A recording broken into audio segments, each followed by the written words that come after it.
berbicara tentang satu tema, dan ikutlah aku.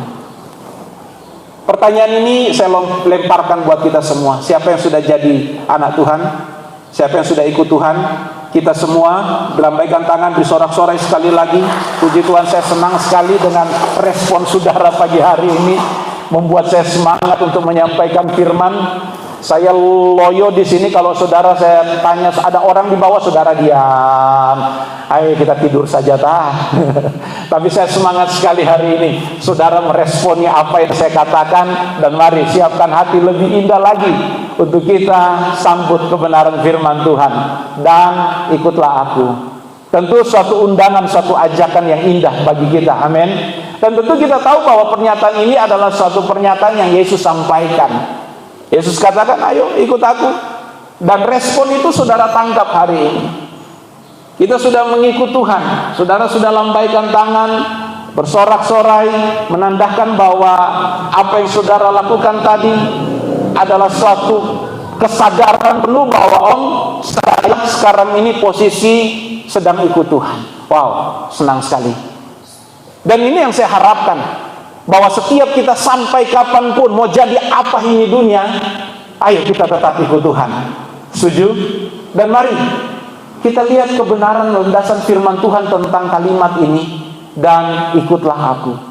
Pernyataan Yesus ini ada di dalam Injil-Injil, tetapi saya lebih tertarik ambil Injil Lukas pasal 9 ayat 23. Karena menurut saya Injil Lukas pasal 9 ini ada suatu hal yang lebih berbeda dari kedua Injil sebelumnya. Nanti kalau saudara pulang, saudara cari tahu apa bedanya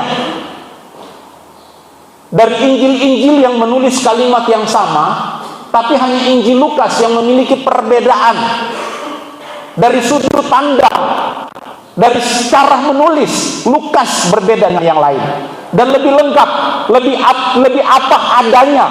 Penekanannya lebih dalam, lebih luar biasa. Dan itu yang saya angkat, Lukas 9 ayat 23. Dan mari kita sama-sama baca ayat ini dengan iman, dengan suara yang tegas. Kita memuliakan Tuhan melalui bacaan firman Tuhan. Kita sama-sama baca. 2, mulai. Katanya kepada mereka semua, setiap orang yang mau mengikut aku, ia harus menyangkal dirinya, memikul salibnya setiap hari, dan puji Tuhan. Saya tanya sekali lagi, siapa yang mau ikut Yesus? Oke, agak lemes. Siapa yang sudah atau sedang ikut Tuhan Yesus? Puji Tuhan. Yang angkat tangan tolong ya, pertanggungjawabkan tangan saudara ketika saudara angkat tadi. Oke, puji Tuhan. Bapak Ibu, saya langsung masuk lebih dalam ya Bapak Ibu. Saya mau mulai dengan frasa ini, dan mengikut aku. Apa sih makna, apa sih yang Yesus mau sampaikan lebih dalam tentang mengikut Yesus?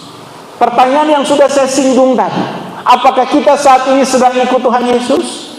Saudara menganggukkan kepala, mengangkat tangan, dan bersorak-sorai, menandakan bahwa saudara yakin betul bahwa semua saudara hari ini, termasuk saya, dalam posisi sedang ikut Tuhan Yesus. Bangga sekali, bersyukur. Kita lihat maknanya. Kata mengikut Tuhan Yesus, ketika Yesus katakan dan ikutlah aku, memiliki makna sejalan atau seperjalanan. Ayo kita mulai bongkar hal ini. Sudahkah kita sejalan dengan Tuhan Yesus? Siapa yang tadi angkat tangan ikut Tuhan Yesus hari ini? Sudahkah kita sejalan dengan Tuhan Yesus hari ini? Artinya bahwa jika Tuhan Yesus di depan, kita di belakang, kita ngikut kemana Tuhan Yesus pergi. Jalan serta Yesus, jalan sertanya setiap hari.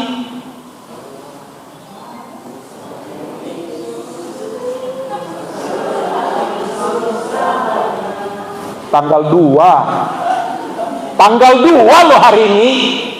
Belum juga jam 9, masih kurang 10 menit. Jalan asik, jalan sertanya setiap hari, jalan serta Yesus, serta Yesus. Asik sekali, puji Tuhan. Terima kasih. Ayo kita persoalkan yuk. Yang tadi sudah ngomong aku ikut Tuhan Yesus belum hari ini? Udah nggak kita sejalan dengan Tuhan Yesus? Artinya bahwa jika Yesus di depan, kita searah dengan Dia, oke? Kita setujuan dengan Tuhan Yesus.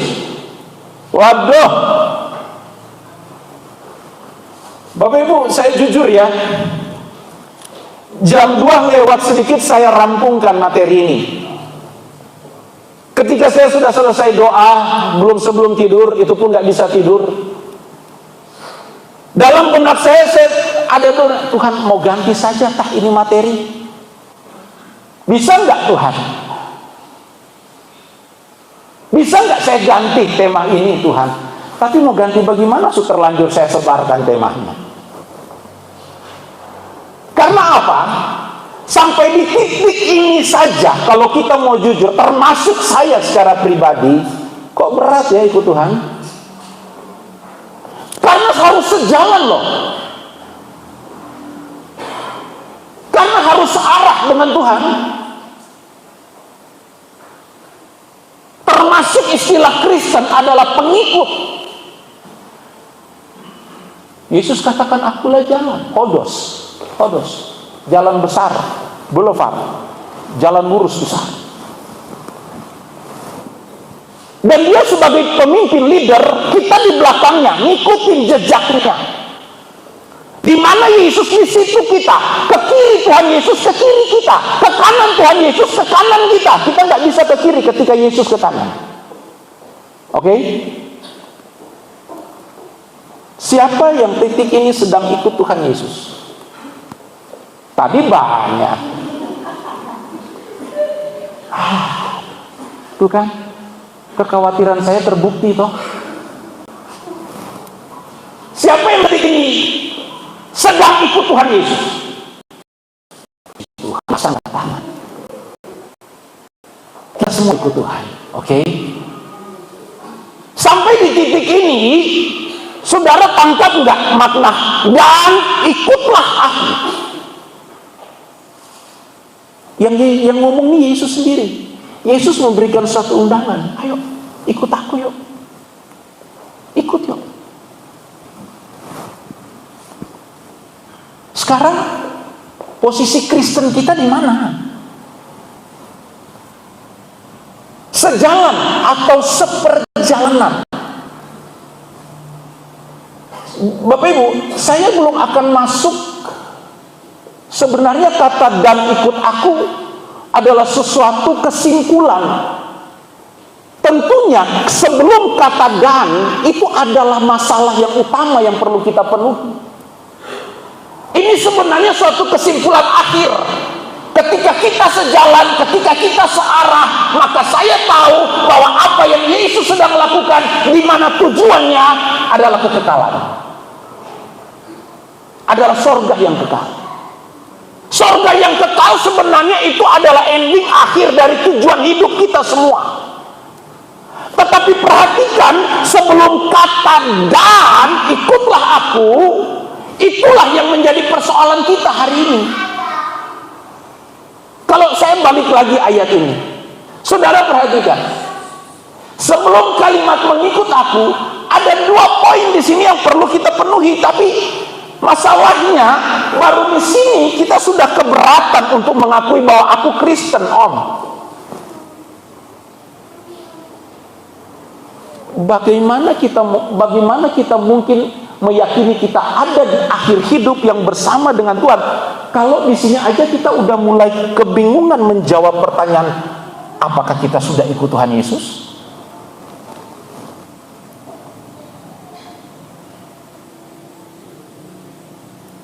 1 menit kita renungkan kekristenan kita hari ini. Setiap minggu pertama kita lakukan persekutuan bersama Tuhan melalui sakramen perjamuan kudus. Artinya ketika kita mulai makan dan minum, mulai angkat roti, benak dan pikiran kita harus arahkan, aku sedang mempersiapkan diri untuk bersekutu dengan Tuhan. Mengingat pengorbanannya, betapa besar kasihnya bagi kita, sehingga Bapa merelakan putranya yang tunggal untuk mati bagi saudara dan juga bagi saya. Kalau atas pertanyaan ini saja kita mulai ragu dengan kekristenan kita, bagaimana dengan dua kata sebelum kata dan tadi? Karena kita akan sampai ke situ. Bapak Ibu, jemaat yang diberkati Tuhan, kita lihat satu hal. Pikirkan dan renungkan baik-baik, sungguh-sungguh hari ini, kekristenan kita seperti apa? Apakah kita sudah benar-benar sedang ikut Tuhan Yesus? Apakah kita saat ini benar-benar sudah siap, benar-benar siap ikut Tuhan Yesus? Saya angkat lagi pertanyaan ini untuk kita bawa pulang, untuk kita persoalkan sepanjang hari, sepanjang hidup kita. Karena Kristen itu kalau obat, boleh kita coba-coba tes, minum obat ini sembuh apa tidak. Kalau tidak, ganti obat lain, boleh. Tapi kalau Kristen nggak ada istilah coba-coba. Kristen itu ya dan amin. Ya katakan ya, enggak katakan enggak. Lebih baik jadi Kristen yang sungguh-sungguh, atau sama sekali jangan jadi Kristen. Karena Kristen nggak ada jalan di tengah, ya atau tidak, gitu aja. Bapak Ibu kekasih Tuhan, saya masuk lebih jauh. Sebelum kata dan, ikut aku, ada satu kalimat, menyangkal diri dulu sebelum ikut Tuhan Yesus. Kalau kita kan sekarang zaman modern ini serba instan kan,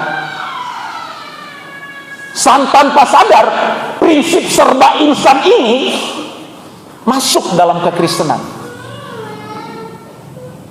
Cepat-cepat mau dijawab doanya, cepat-cepat mau dipulihkan keadaannya, cepat-cepat mau keluar dari masalah, tanpa memperhatikan bagaimana untuk semua itu teratasi. Prinsip serba instan di zaman modern ini masuk dalam kehidupan Kristenan. Kristen itu nggak instan, Pak, Bu. Sebelum ikut Tuhan Yesus, Yesus sendiri ngomong, menyangkal diri dulu. Ini bukan soal berbicara doa dan puasa, no. Tidak ada istilah menyangkal diri di sini ada kaitannya dengan doa dan puasa, belum sampai ke situ. Artinya ini, sebuah tindakan radikal.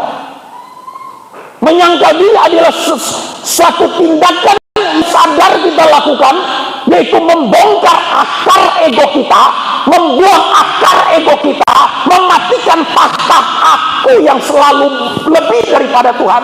Ini yang harus kita selesaikan. Kata menyangkal diri, mematikan keinginan daging, mematikan ego, mematikan keangkuhan, itu makna menyangkal diri. Sebelum ikut Tuhan, sebelum jadi pengikut Kristus yang setia, menyangkal diri. Sebuah tindakan radikal, suatu tindakan yang ekstrim untuk mematikan keakuan yang kita harus akui bahwa kadang-kadang itu lebih besar daripada Tuhan Yesus. Saya ambil satu ayat, bunyinya begini. Namun aku hidup, tetapi bukan lagi aku sendiri yang hidup, melainkan Kristus yang hidup di dalam aku. Dan hidupku yang kuhidupi sekarang di dalam daging adalah hidup oleh iman dalam anak Allah yang telah mengasihi aku dan yang menyerahkan dirinya kepadaku. Kita lagi perhadapkan meja perjamuan hari ini.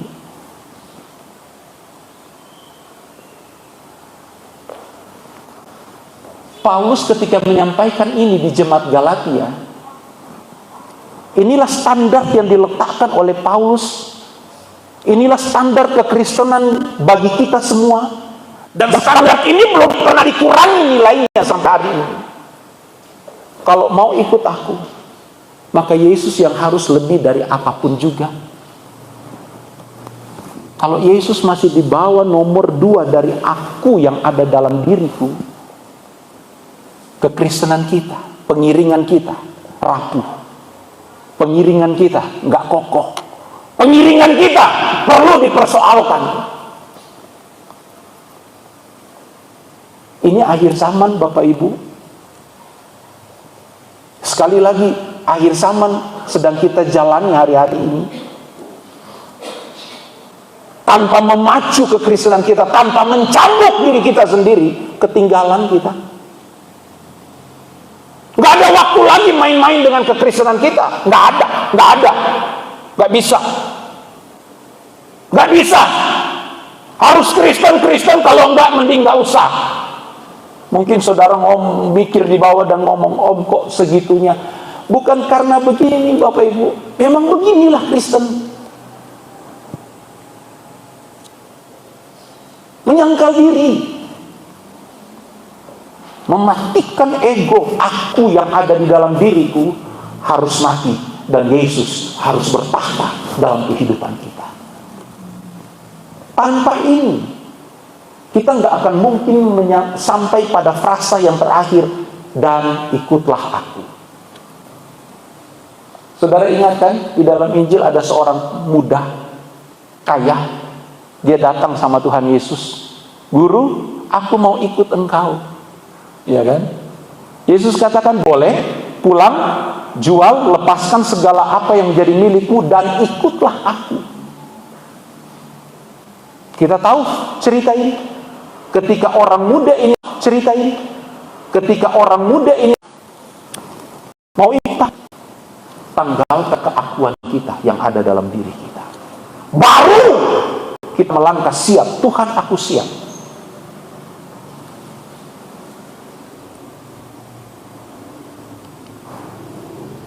Memikul salib. Menurut saudara, memikul salib ini seperti apa sih? Ingat, ketika Yesus menyampaikan ayat ini, Yesus belum disalib, betul? Atau sudah? Belum kan?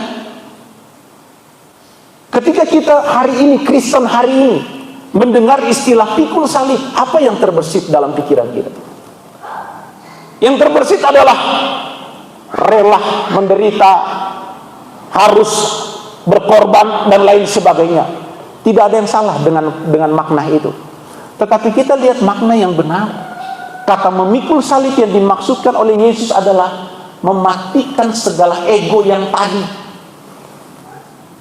Tanggalkan itu, matikan itu, baru kita dapat ikut Yesus. Sebelum kita matikan segala sesuatu, menanggalkan segala sesuatu, pengiringan kita akan Tuhan. Sekali lagi, kadang kita masih noleh-noleh ke belakang, ya kan? Jalan sedikit capek, noleh lagi ke belakang. Jangan jadi kayak istri Lot lah. Saya catat di sini. Artinya kesiapan total untuk mengalami kematian terhadap daging kita, terhadap aku yang ada dalam diriku, terhadap segala sesuatu yang tidak berkenan, dan mengambil sikap untuk tetap berjalan di jalurnya Kristus sampai kapanpun.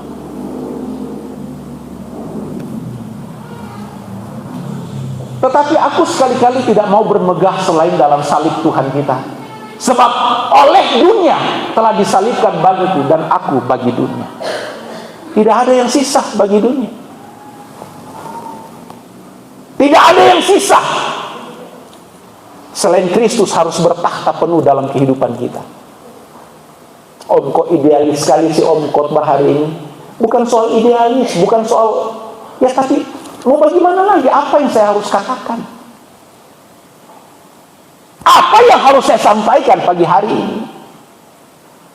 Selain kalau kita mau benar-benar jadi anak Tuhan, mau ikut Tuhan Yesus, ya mau nggak mau kita harus menyangkal diri dan siap pikul salib. Kan 2 poin ini yang ada di dalam satu kalimat itu. Saya nggak mungkin pisahkan 2 hal ini dan hanya mengangkat masalah ayo ikut Tuhan. Enak aja jadi Kristen seperti itu. Gara-gara kita hidup di dunia yang modern begini, yang segala sesuatunya instan, maka ayat-ayat Alkitab pun kalau bisa instan lah om.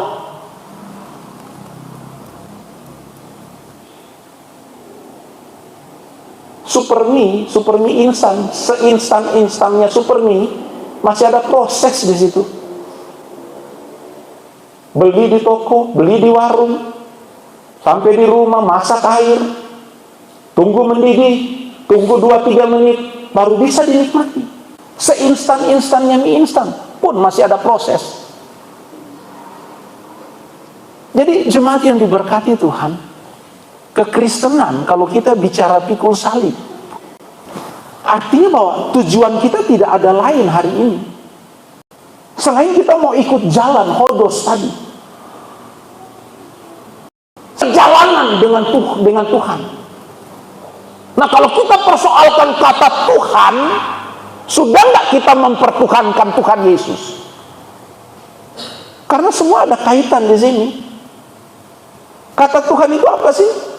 Artinya kita memperhambakan diri kan, mengikuti segala sesuatu, seperjalanan dengan Tuhan kita, Yesus Kristus namanya.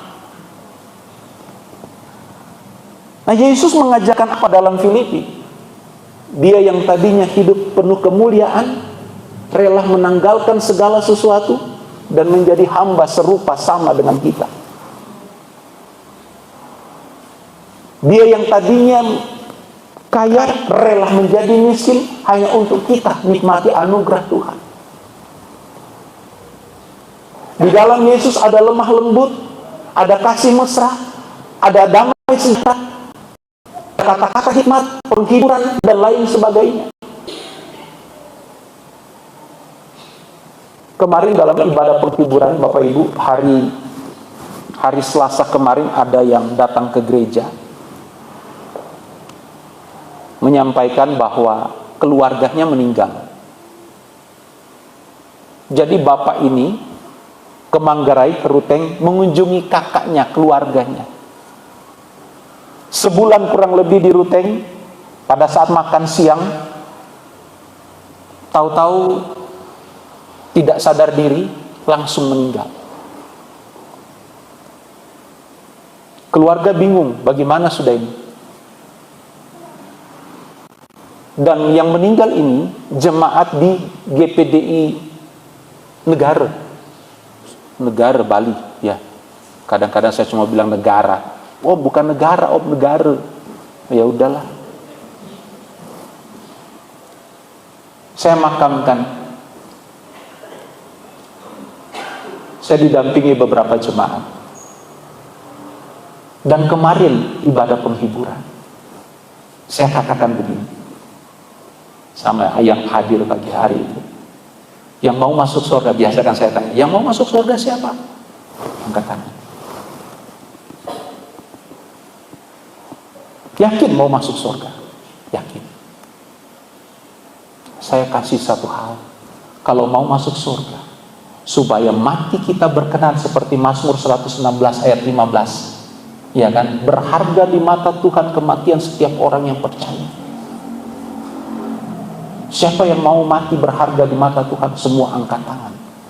Tapi ketika saya ajukan argumen bahwa untuk mati di dalam Tuhan tidak semudah ketika saudara baca ayat, saya katakan untuk mati di dalam surga, saya kutip Mazmur 53, pertama harus bersih tangannya, harus suci hatinya.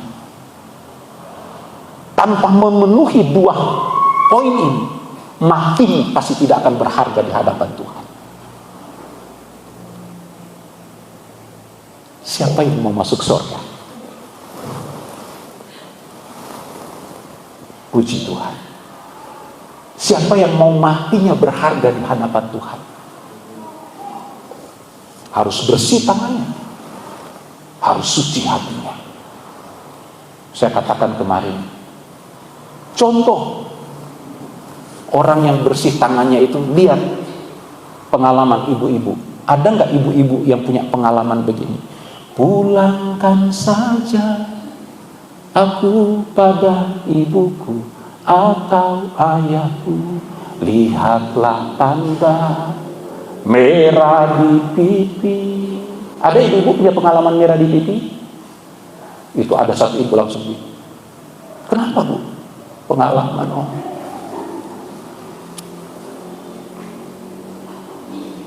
Begitu mau masuk surga, tangan harus bersih.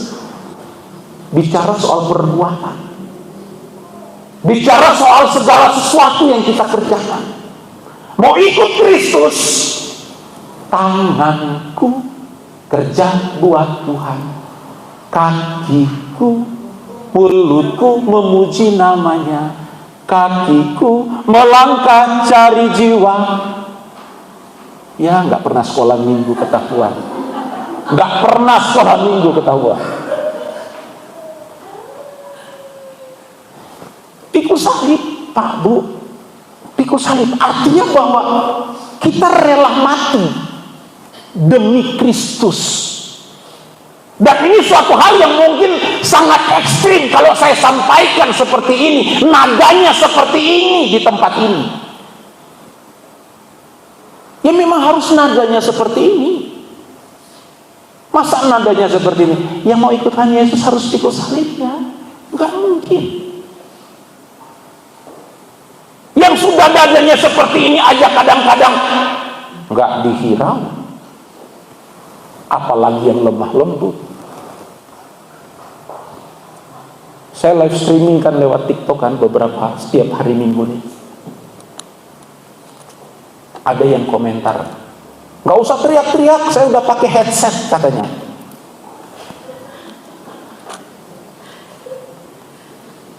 Ibu gembala bilang, Pak, kau lihat itu yang komentar di situ Pak, mereka menghujat semua. Wah, itulah Kristen. Kalau nggak dihujat nggak Kristen namanya.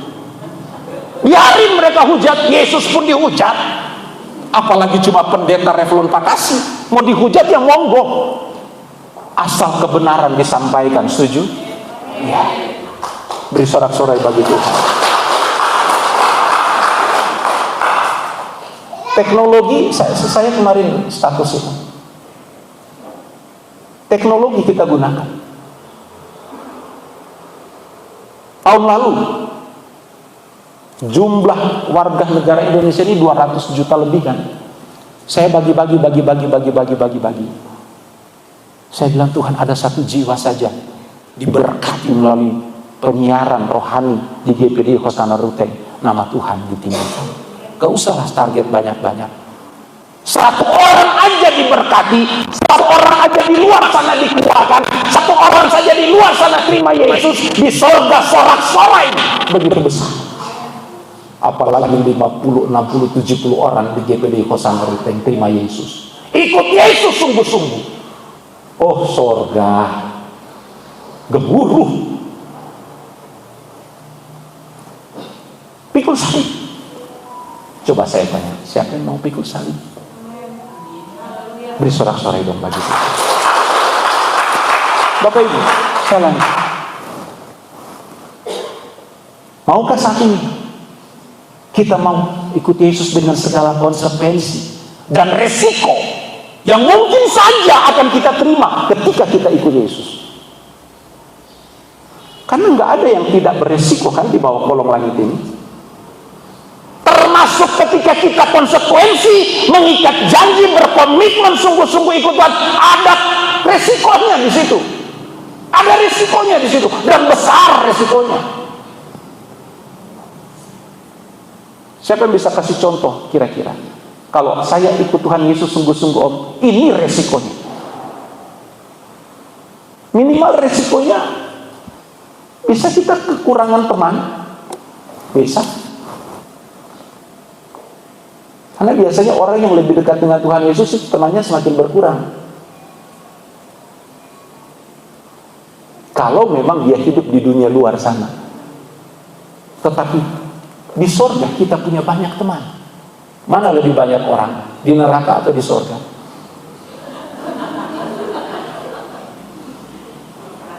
Hah? Banyak yang terpanggil. Siapa yang sudah masuk golongan dipanggil? Kok nggak ada? Kan sebelum dipanggil, sebelum dipilih kan dipanggil dulu. Masa langsung dipilih? Bukti Kristenmu instan. Iya kan? Ayolah, siapa yang udah dipanggil? Puji Tuhan. Siapa yang mau dipilih? Disorak-sorai, lambaikan tangan begitu. Ragu-ragu sekali sih ngomong, ragu-ragu sekali. Berikut, upah tuh ikut Tuhan. Saudara lihat, lalu Petrus menjawab dan berkata kepada Yesus, kami telah meninggalkan segala sesuatu dan mengikut Engkau. Jadi apa yang akan kami peroleh? Kata Yesus kepada mereka, aku berkata kepadamu, sesungguhnya pada waktu penciptaan kembali, apabila Anak Manusia bersemayam di takhta kemuliaannya, kamu yang telah mengikut aku akan duduk juga di 12 takhta untuk menghakimi suku Israel, dan kamu yang sudah mengikut aku akan menerima berkat berlipat kali ganda. Kapan itu? Di sini. Dan nanti ada berkat dalam kekekalan. Double porsi Pak, Bu, jasmani dan rohani kita diberkati. Lu gak ada yang lambaikan tangan dan tepuk tangan? Inna lillahi wa inna ilaihi raji'un. Bangga dong saya ikut Tuhan. Berkat bukan hanya tersimpan, berkat yang kita akan nikmati bukan hanya berkat kekekalan, tapi berkat selama kita hidup di dunia pun diberkati setiap kita. Ya ilah, saya capek, diberkati setiap kita. Nah, ternyata harus pelan baru saudara kuat. Bapak Ibu, kita siapkan hati. Seorang hamba Tuhan, Oswald Chambers katakan begini, Yesus tidak minta kita untuk melakukan sesuatu demi dia. Dia minta kita untuk menyerahkan diri kita padanya. Supaya dia dapat melakukan pekerjaannya melalui kita. Siapa yang mau dipakai Tuhan? Haleluya. Tapi serahkan dulu hidup kita. Nyangkal diri, pikul salib, baru ikut Tuhan. Baru Tuhan bisa pakai kita. Tanpa menyangkal diri, tanpa pikul salib, tidak mungkin kita bisa dipakai Tuhan. Dan dia katakan, kerelaan untuk ikut dia, Tuhan Yesus, bukanlah hasil dari dorongan semangat sesaat. Kadang kan kita hanya semangat sesaat nih, tapi saya percaya itu tidak berlaku di GPDI Hosana Ruteng. Betul, semangat kita dulu, sekarang, selama-lamanya, seperti prinsip Yesus, tetap ada hari ini sampai selama-lamanya. Puji Tuhan. Bapak Ibu jemaat yang diberkati Tuhan, saya percaya bahwa setiap kita siap untuk ikut Tuhan. Dan saya akhiri dengan pernyataan ini. Di mana posisi kita sekarang?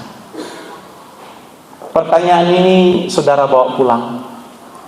Renungkan pengiringan kita akan Tuhan. Persoalkan secara serius.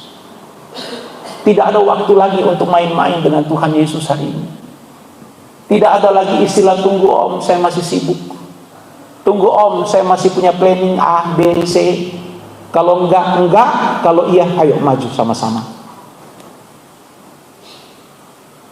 Yesus bukan hanya sekedar pelengkap iman saudara dan saya. Tapi segala sesuatu yang kita lakukan haruslah berdasar. Iman bukan pelengkap, tapi bagian dari hidup. Saudara, saya percaya bahwa setelah ini saudara pulang, saudara bawa berkat dari tempat. Saudara dikuatkan, saudara diubahkan, saudara mendapatkan penghiburan di tempat ini. Siapkan hati, siapkan hidup kita. kita masuk dalam sakramen perjamuan kudus. Saya undang pemain musik, penyanyi maju ke depan. Bapak Ibu jemaat yang diberkati Tuhan, singkat waktu, tapi saya percaya bahwa setiap kita hari ini di tempat ini diberkati oleh Tuhan.